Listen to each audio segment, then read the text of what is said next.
سلام لي زامي، كنتمنى تكونوا بخير وعلى خير ان شاء الله. يلقاكم هذا التحدي اللي هو اول تحدي لي انا ومحمد زاد عندنا هنايا في القناه. التحدي شنو هو؟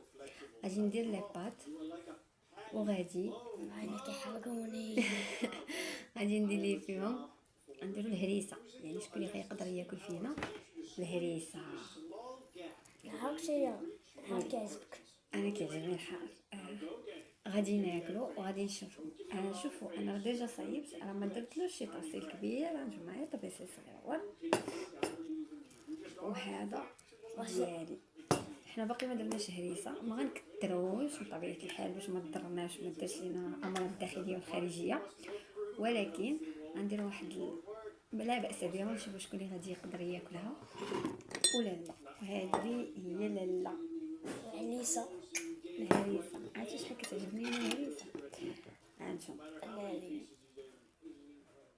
اللي ناسي غادي نبداو التحدي. ندير هو وغادي ندير انا خايفة. دابا. شنو الا كلا هاد الطبسيل ديالو كامل بالهريسه غادي نخرج الرد.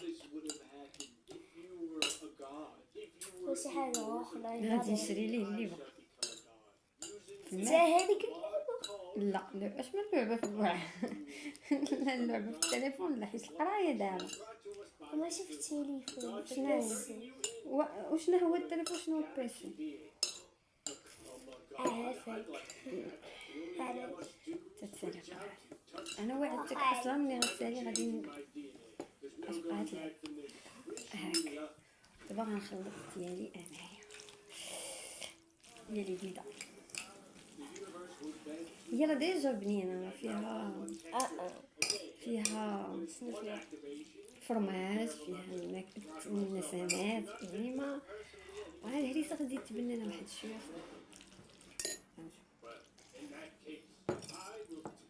يلا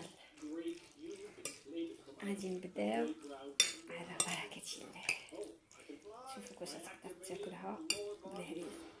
بسم الله. يلا غادي Still floating around though. I really enjoy how the texture doesn't move when I'm angry. It really gives that feeling of wow, I'm a fourth dimensional creature now. Not only that, by activating the upper torso, we have the fast fists. Everyone loves to play with fast fists. And as you can see, very effective. Ultimate power is enjoyable. I'll tell you that. Ever since I became a god, I've had no problem. نشوفوا واش يكمل الطبسيل ديالو.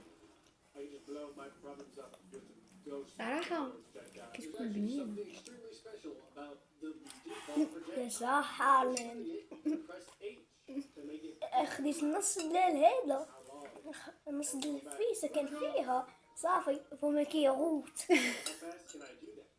Activate H. I follow it like an object. I'm controlling it. Oh, he even has a completely normal and default punch. It's pretty strong though. What happens if I give the god? حاره. Oh my god, it literally works on him. He doesn't have any of the abilities though, because these are not arms. There's no ability in the head. I don't know what to do with this guy now. حاره. Not be kidding. I don't know why. هريسه زوينه اختي ولكن ماشي حتى للدار. Never mind. You keep his moves as a trophy any more than any object. No, right, no robots allowed with the God Cube.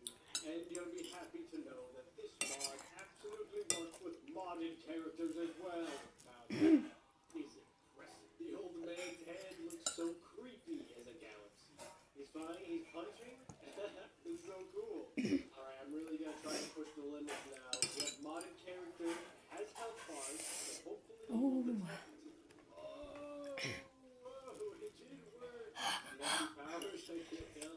I can do عشان نذبح. texture now. It's a beautiful texture. Okay, this is maybe the biggest creature that I could have done it with. So if you're not impressed, like the video now. And if you're impressed, like the video now. Go ahead, like it. المهم بلا ما نطول عليكم، باينه غادي يربحني هو، يعني باينه غادي نخرجو غدا وغادي يفطروا غدا وغادي نشري ليه غدا داكشي اللي بغا. اذا وصلنا لنهايه التحدي. قولوا لي في لي كومونتير واش نتوما كيعجبكم تاكلوا الماكله بالهريسه، واش ولا عادية. ولا عاديه، واش كدير لكم مشاكل نتوما داخليه وخارجيه، ولا عادي بحال كلتوها بحال ما كلتوهاش. تسناونا التحدي الجاي ان شاء الله. عشان غادي يكون عندو عطلة أخرى تدي من بلاصة. ان شاء الله. مع السلامه.